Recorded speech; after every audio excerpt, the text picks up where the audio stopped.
my fellow readers, I, Dark Symphony 777, with another fan fiction review. As always, a link to the story will be in the description below. Please like the video, subscribe to the channel, click on that bell for notifications, leave a comment in the comment section below on your thoughts of the story and any future fan fictions you want me to read or review.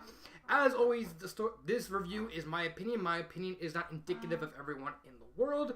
And finally, this is an adult story. This story will contain scenes that are unfit for anyone under the age 18. You are warned. So, Women in Red. Who remembers when I did Women in Red? You know, that Resident Evil story that I thought disappeared off the face of the earth forever by Clock Tower, and then it was brought back by Bismarck or Bismarck. I looked at his name again and I noticed a second A. So it's like, I don't know whether to call him Bismarck or Bismarck. I don't know. And it starred Ada Wong and Claire Redfield trying to escape Raccoon City. Well, he actually had 2 more, Women in Red 2 and 3, and I cannot wait to review 3. I really love 3, but we got to get through the very tedious story known as Women in Red 2.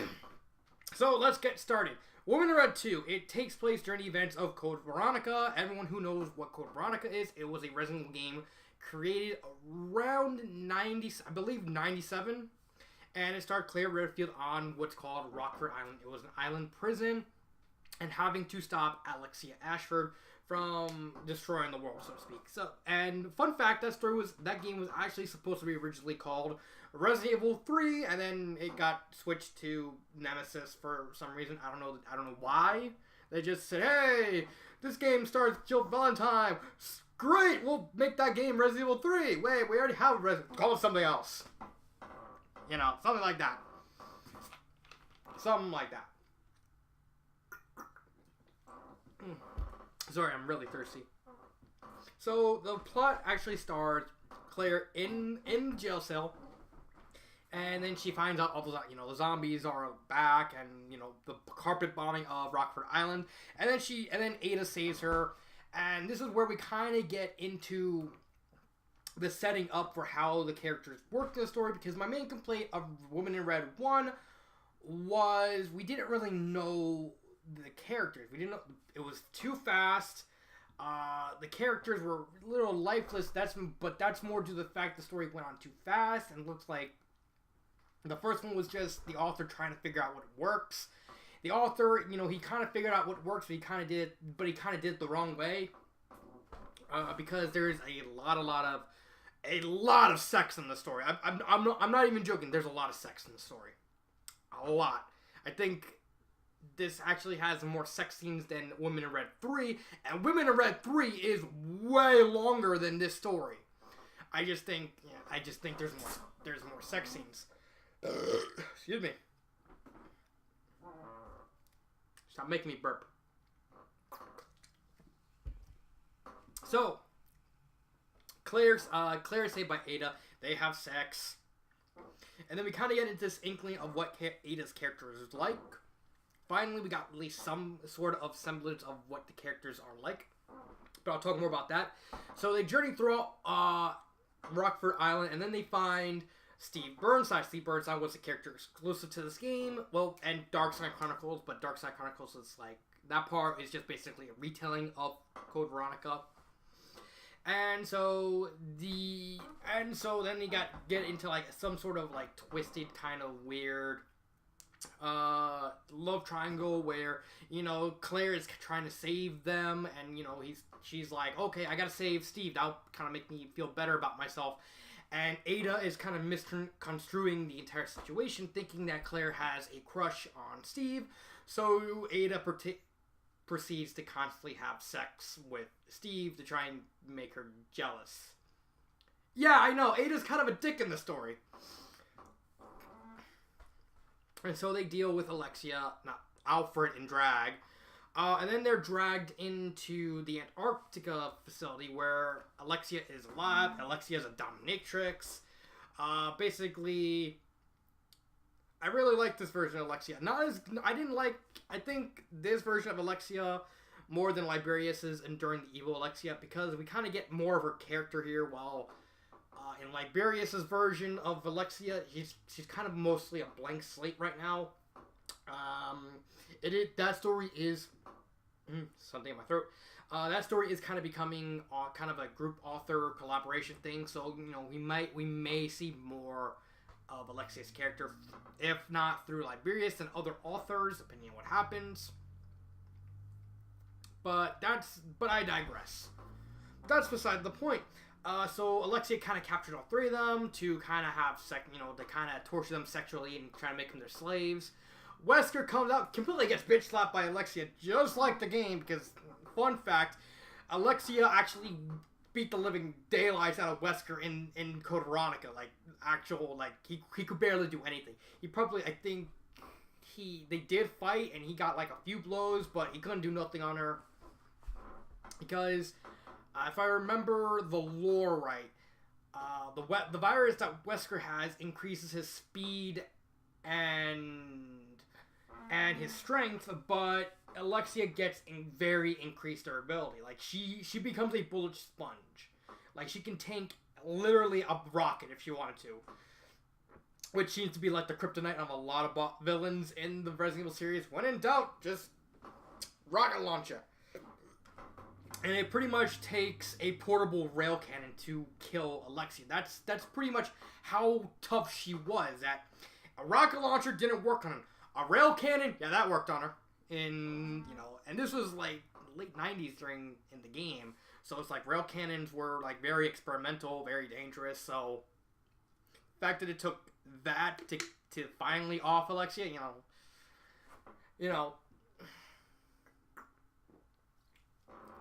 man, I love Dr. Pepper. So, Alexia kind of trying to toys with them. They're trying to get out. Claire kind of now it's kind of the opposite way, where Claire thinks Ada is kind of getting a little too cozy with Alexia. So we got a little more tension. And then Wesker shows up. He gets his butt whooped to him. But he manages to give Claire a syringe to kind of make Alexia sleepy. He said, "Okay, here you go. Just when she's distracted, give it to her." And it does give it to her right on the bum. I'm not joking. There's actually a part in the story near the end where Alexia is eating out Claire, and then Ada is and she's pretending to worship Alexia's butt, and she's and stabs her right in the ass with the syringe. It's whoa! And then Alexia goes night night. Steve dies, just like in the game. Alexia doesn't. Alexia is actually picked up by Wesker and offered a chance to work with him. It's I can make your dreams, your plans come true. All you need to do is help me. And she's I'll do it, provided I get revenge on those two harlots. And then after that, at the end, Claire and Ada kind of break up, which is pretty much setting the scene for Women in Red 3. In terms of how the plot is used, I think the plot is much better than Women in Red 1, because it does follow the game story a lot more. Because, in Women in Red 1, all we got was Ada and Claire. We didn't get Sherry. We didn't get Birkin. We got Birkin. We got Ada, Claire, and Birkin at the end. So we didn't get Leon. We didn't get Irons. We didn't get Ben Bertolucci. We didn't even get Leon. I mean, I'm surprised there wasn't even a mention of Leon. I was surprised that the story, the first story didn't mention Leon at all. I was okay, Leon showed up and then, got eaten by zombies. All right, you want to write Leon out of the series? Just have him die at the beginning. Just mention that, he was with a cop. She was with a cop and he died. And he became a zombie. And that's it. And so this story is more setting up the events of 3, especially at the end where Alexia and Wesker team up and Ada and Claire break up. This is basically just a placeholder to set up the events of Women in Red 3. That's all it is, and so we're going to be taking it as the filler. And for filler, it was alright. It wasn't that bad.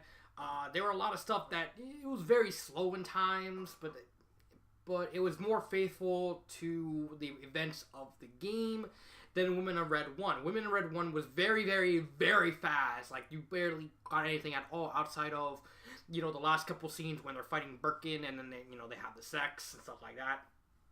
Outside of that, it's a very bland story. Again, it's done better than 1, but it's not as good as 3. 3 is very, very faithful to the events of Resident Evil 4. Like, incredibly faithful. To the point, again, I will say it's the best of the series until, until the, unless, like, Alexander has, like, a Women in Red 4, I don't know if Women in Red 4 was ever completed. I know they got near the end when they're fighting Jack, but that's about it. So, we got a bunch of shenanigans. Pacing. Let's talk about the pacing before we go into the characters. Because, the pacing was fine. Nothing really extravagant about it. It went slow enough that, it was slower paced than the first one. So it let the story breathe. But that was countervented by the fact there was just such an abundance of sex scenes. Now, I said in the first story that when it comes to long sexual stories like this, it's very imperative that you give time to let each sex scene breathe. Like, okay, we read this sex scene in isolation, and then we start building towards the next one. Unless you're going for a really, really, really raunchy, heavy sex story, like something like I don't know, 50 Shades of Grey. No, bad example. I can't think of any example outside of maybe Mushroom Story. For those of you who don't know, Mushroom Story is a Mario fanfiction. It's basically sort of a pseudo-novelization of the events of Paper Mario, but all the characters are hot women, except for the Toads, for some reason. Mario has sex with, like, a bunch of enemies from Paper Mario. But those are optional. Those sex scenes are optional. Yes, they happen in every single chapter, but all except, as far as I remember, because right now, in that story, they're actually they're at the beginning of chapter 4, the Shy Guy's toy box. So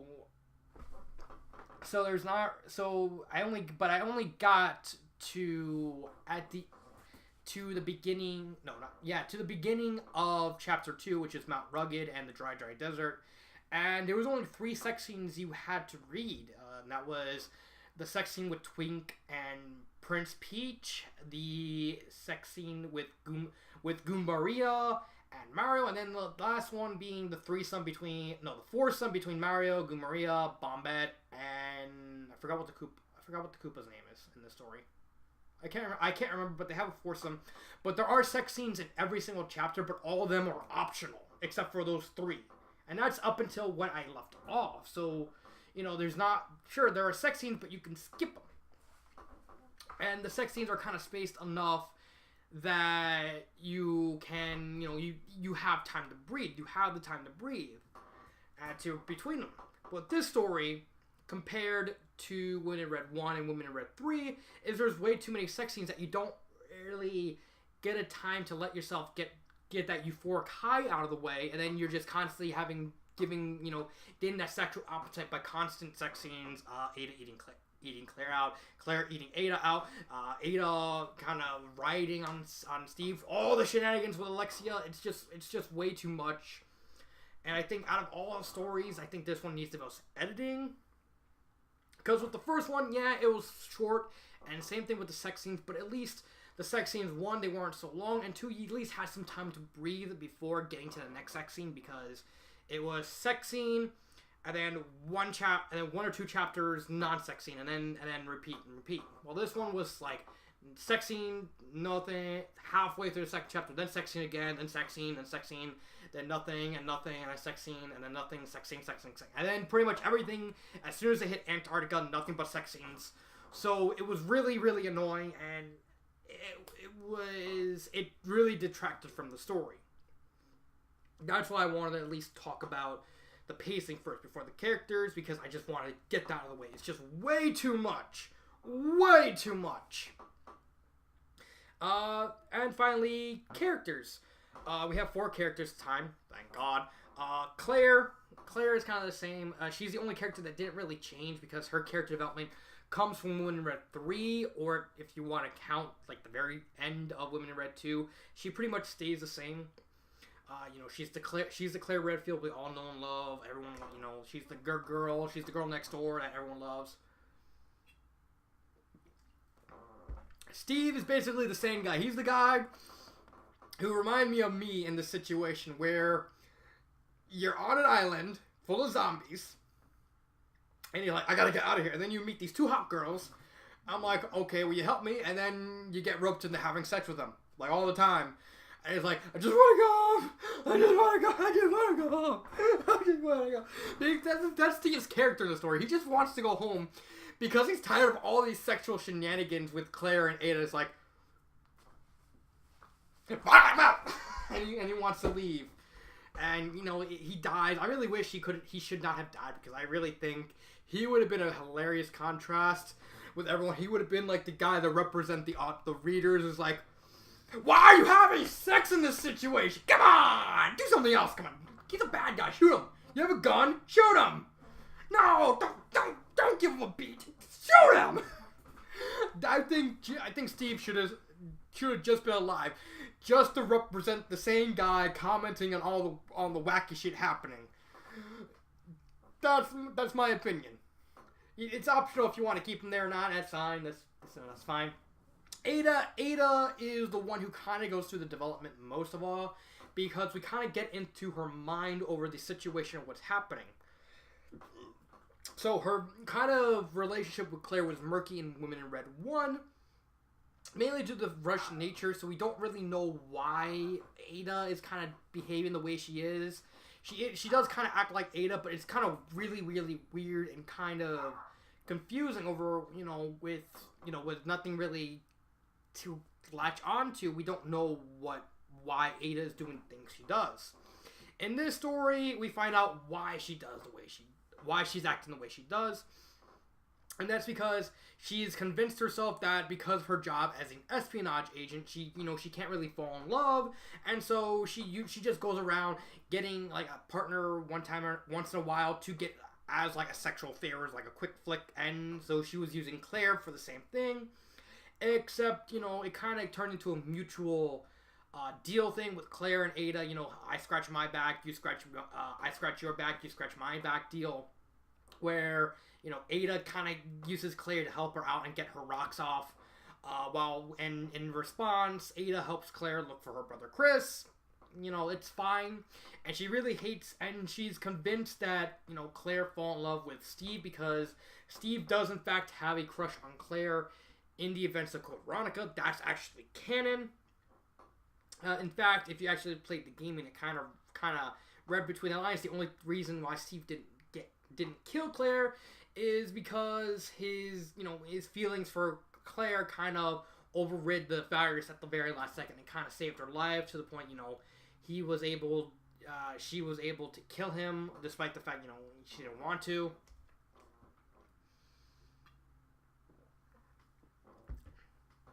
And stuff like that. But, and then kind of the same thing, she kind of gets a little homey with Alexia because she's used to dominating everything. She's used to being in control, and she doesn't like that. And so she starts resenting Alexia. She puts up with it. And, we kind of see how her mind works that is setting up the events of Women in Red 3 as well, because I'll leave that for when I review that story. So anyway, in final thoughts with Ada, she's a sexual deviant because she's convinced her job will never let her find love. She uses Claire to constantly get that sexual appetite off because she's a nympho in this story, unlike Claire, who's more conservative. And overall, she's probably the most developed character because this was supposed to be Ada's story, more or less. And finally, Alexia. First off, I don't like what the author did with Alexia, because if you didn't play Code Veronica, the T Veronica virus kind of messed with her body to the point where she had to be kept in stasis for 15 years to stabilize the virus, so that way she could become immune. And basically, what the Veronica virus actually does is allows her to ignite her blood. Like she like nicks herself, and her blood becomes really liquidy, so that way she can use a lot of it, and she splashes it and it sets on fire. In this story, she basically becomes female Wesker for some reason. Like, instead of being, ability to combust her blood, she basically just has the same powers Wesker has in Resident Evil 5, which I think is just really stupid. Because Wesker couldn't really tank. I mean, even in Resident Evil 5, if you played Resident Evil 5, Wesker was faster and stronger, but he was still not really that durable. Like, he could take some damage, but compared to, like, everything, even in Resident Evil 5, he wasn't really that tanky. Contrast to Alexia, she was more of a long-range fighter, but she can take a ridiculous amount of damage. Again, it took a rocket launcher to kill one rocket launcher in a volcano to kill Wesker. It took a rail cannon to finally kill Alexia, because they realized rockets ain't gonna work on her. And she was able to absorb much more damage than Wesker. So if like Resident Evil 5, Wesker went against Code Veronica, Alexia, they kind of even themselves out, because Wesker would be able to hit Alexia probably as often. But Alexia would be able to tank all those hits, while all she'll really need is a few hits on Wesker, and then he's down. Wesker has before you say anything, Wesker has regeneration, but the fact that he has to keep stabilizing his virus just to keep that regeneration up is kind of a double-edged sword, in my opinion. So anyway, Alexia is basically a socialist dictator. If you want me to bring in politics, that's the closest I can describe to her. Unlike Alexia in Code Veronica, this version of Alexia is kind of a mix between her original version and Dark Side version, because she has she has the ambition of the original, but she has the sadistic streak of the Dark Side Chronicles version, where in the Dark Side Chronicles, she just wants everyone to be science experiments for her to torture and tinker with. Well, in this story, she wants everyone. She wants no free will. She wants everyone in unity, like an ant colony, with her as their queen. So it's kind of a weird mix that the author actually manages to make work well. And overall, I actually really liked this version of Alexia. She does come back in Women in Red 4. But overall, I really liked what the author did with her. I think the dominatrix route was it's fine. If you wanted to go a sexual version of Alexia, fine, go with dominatrix. That's fine. I have no problems with that. Like I said, the only character I don't really like is Steve, and that's more because of the fact he died than anything else. So the characters get a plus up. And finally, there are a couple of grammar errors in the story, but not enough compared to Women in Red 1. It's there's less, while in Women in Red 3 there's like, as far as I remember, there's like no grammar errors in that story. So overall, it's fine. I do like the story better than Women in Red 1. It's not as good as Women in Red 3, but for what's essentially a filler story, it's not bad. Would I recommend it? Considering the fact, unlike Women in Red 1, which kind of just is kind of his own thing separate, Women in Red 2 is more about kind of setting up the events. Excuse me, I keep burping. I need to stop. I'll drink that after. Women in Red 2 is more about setting up the events of Women in Red 3, which I really think should have been the finish of the entire, should have just been a trilogy. Until like Women in Red 4. I was completely caught off guard by Women in Red 4 actually being released, because Women in Red 3, how that one ended kind of made sense. It's like, okay, it's over. So I wasn't expecting a fourth one, but you know, I would recommend this just to read everything that kind of steps up Women in Red 3. If and that's really much it. Favorite part?